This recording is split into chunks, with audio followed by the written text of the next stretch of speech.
Nakadating na nga't lahat ang panganay ko galing school ay ganito pa rin kagulo dito sa salas. Dumagdag pa nga ang mga baunan niya at basta na nga lang niya pinatong dyan. Ganyan na talaga ang trabaho ng panganay ko pagkakadating nga galing school ay dyan na nga lang niya pinapatong ang mga baunan niya. Kaninang umaga pa kasi ako walang ganang kumilos, buti na nga lang at nakapaglinis na ako sa kusina. Tinatamad talaga ako bukod sa masakit ang buong katawan ko dahil sa paglalaba kahapon ay wala din akong gana dahil ang dilim nga sa kusina at hindi pa rin napapalitan ng asawa kong bumbilya.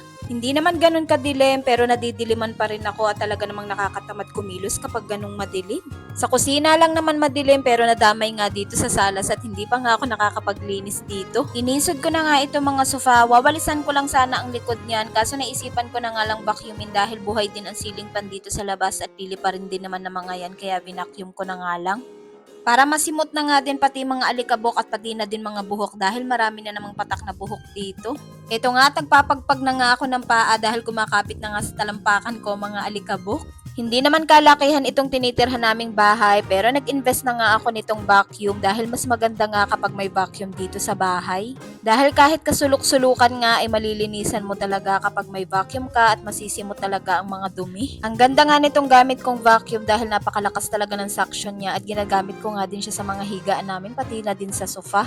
Bukod pa dito, wet and dry na nga din siya at meron na nga din siyang blower. Kagaya na nga lang nitong sofa namin, binakyum ko na nga yan dahil minsan nga dyan kumakain ng bata akong maliit at may mga patak nga dyan ng pagkain. At dahil wet and dry nga itong vacuum na to ay pwede nga itong panlinis ng mga sofa. Nakakatuwa lang dahil nung bata pa nga ako, akala ko mga mayaman lang ang nagkakaroon ng vacuum pero ngayon ay naa-afford na nga din natin dahil nga sa online.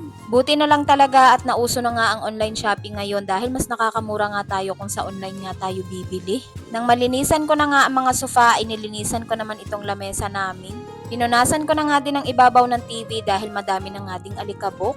Kinaganda pa nga dito sa vacuum na to ay meron nga siyang gulong kaya hindi ka na nga mahihirapan. 12 liters na nga din ang pinakabakit niya kaya kahit ilang araw mo nga siyang hindi linisan ay okay lang dahil hindi naman basta-basta mapupuno.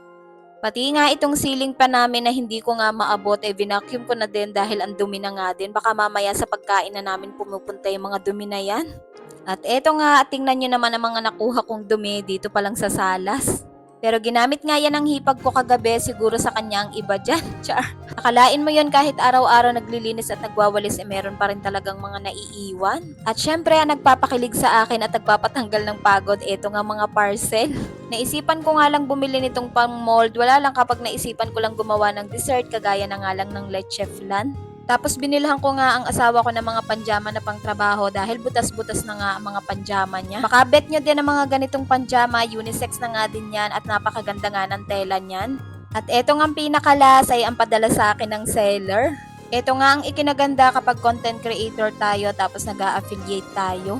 May mga seller na magpapadala ng free sample tapos pagagawan nga nila ng review sa atin. Pero lahat pa naman ng napapadala nila sa akin ay magaganda talaga at talaga namang nakakabudol. Kagaya na nga lang nitong lagay ng sapatos at tingnan nyo naman napakaganda talaga nito pero free sample nga lang yan. At syempre gagawan ko na nga lang ito ng separate video dahil napakahaba na nga ng video na to.